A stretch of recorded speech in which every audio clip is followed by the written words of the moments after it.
Hi, I'm Ken Chow, founder of Growth Curve Marketing. And for anyone who's ever struggled with underperforming lead gen, which I guess is everybody, I'm going to talk about the single most effective and most often neglected thing any firm can do about it. And you're probably not going to believe me until we get through the next few minutes together, but you only have to do it once. It's inexpensive to implement and maintain. It's hard for your competitors to counter, and it solves one of the biggest problems in using AI for marketing content. So let's talk. I was the head of marketing at various B2B tech firms for 25 years, at everything from raw startups to billion-dollar publicly traded firms. And early in that career, I got incredibly lucky. In 1997, I was working at a tech firm in San Jose, California, when our VCs brought in a gentleman named Steve Blank. Now, for those of you unfamiliar with Steve, he was then and is still now considered the technology marketing guru in the Silicon Valley. And Steve, who is this brilliant and funny and sometimes kind of irascible guy, was kind enough to give me a series of beatings that I so richly deserved and taught me what the real job of marketing was and what I needed to do first and foremost to extract every bit of value out of every penny we spent. Here's the deal. Most of these discussions around underperforming lead gen center around some operational or tactical element. And don't get me wrong, infrastructure is important, vital even. And there's no end to the number of companies that will be delighted to sell you more software and services so you can make those incremental improvements to your system forever. But I think it's also important to note that every Michelin-starred restaurant in the world has a well-appointed kitchen, but the customers are there for the food. And so it is with our marketing. Assembling a nominally effective marketing stack isn't a huge mystery, and you and your competitors all have access to the same tools and tactics and technology and channels. So unless you plan on simply outspending them, and I don't recommend that as a primary strategy, what you say and how you say it matters more than anything else. You see, it's marketing's real job to profess a profound belief about your product and why it is different and better, and to do so in a way that is specific and engaging and memorable. And a lot of firms think they do this. But here's the bad news. I talk to a lot of firms on a regular basis, and the overwhelming consensus is that when it comes to evaluating potential vendors, the vast majority of what they see and hear, or can at least remember about those companies, often boils down to little more than, we have one too. So even if you make the short list, you often end up in a checklist sale, where someone on the other side of the table is just tracking features and functionality among perceived equals. And no amount of marketing infrastructure is going to change that.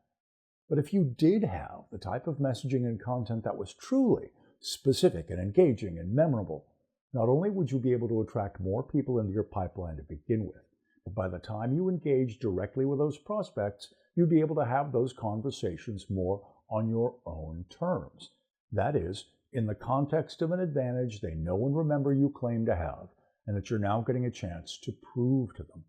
And that's what you want, at every turn, to be creating a little more daylight between yourself and your competitors so you can win those deals more often. Now, in order to do that, you need to have a formal messaging foundation, something that guides and informs everything you say to the market, ensures that it is always specific and engaging and memorable, and ensures that you say it the same way every time. Because you can't hope to establish brand or product identity without consistent, relentless repetition. So how does that work in the case of AI, where it's software that's generating the content? Now, I'm not talking about agentic AI here. That's a whole other bowl of yogurt involved in programming and integration. I'm talking about the use of an LLM to create marketing content. Now, let's talk first about the case of a general AI. That's one that's trained on the internet at large. We know, for instance, that we're only going to be as good as the prompts that we use. It's still going to be a somewhat unpredictable process, and that same tool is in the hands of our competitors.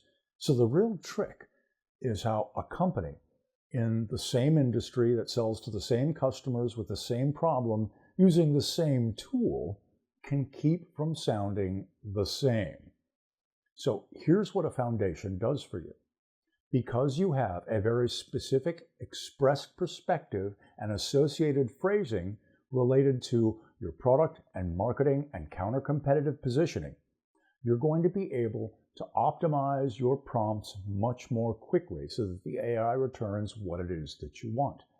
And even in the case where whatever the AI brings back isn't perfectly aligned, it's going to be very easy for you to make simple edits to ensure that what comes back conforms to what it is you know you need to say and the way in which you need to say it. Now, for those who might become frustrated with the limitations of a general AI and move up to a custom AI, that's one that's trained on a library of your choosing. This type of messaging foundation, together with all of the content that's produced using it, along with, where appropriate, third-party citations that support what it is you're trying to say, becomes the ideal library for training that kind of content-focused LLM. And the more you use it, and the broader your compendium of content becomes, the better it becomes at doing that. Now, as you may have already guessed, I have created a program that delivers exactly that type of messaging foundation, one that ensures that all your messaging and content is effective and consistent and works with all of your marketing programs, including AI, to fully optimize all of your lead gen and brand building efforts. And I call it the unfair advantage. Here's how the program works.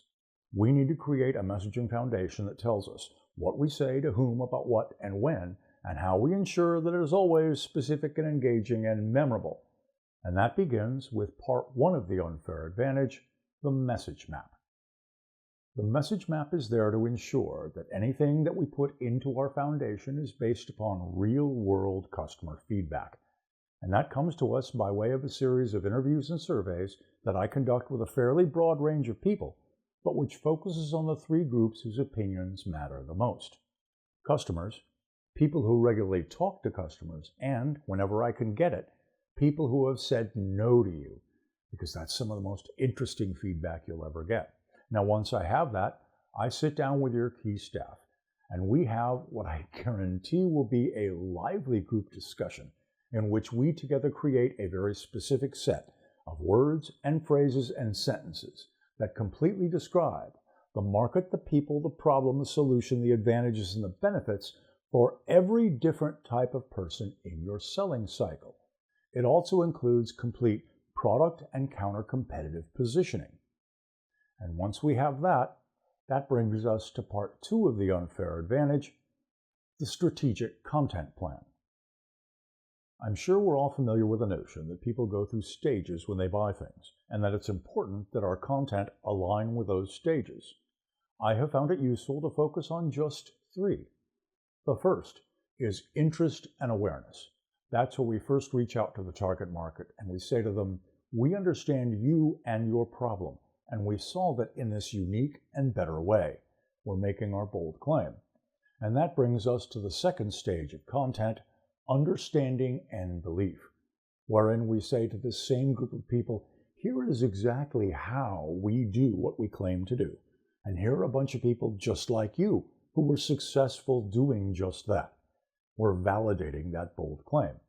And that brings us to the third stage of content, desire and action. And this is why department stores have mirrors, because what we're saying at that point is, here is exactly what the product would look like and how it would function in your specific environment.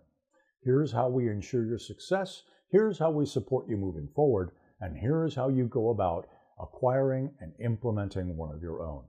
We are literally trying to get the prospect to visualize themselves being successful with your product. And once I have those stages defined, I sit down with your marketing team and we take a look at our content inventory to determine what it is we have, what it is we need to improve, and what it is we need to create from whole cloth in order to cover all of those stages.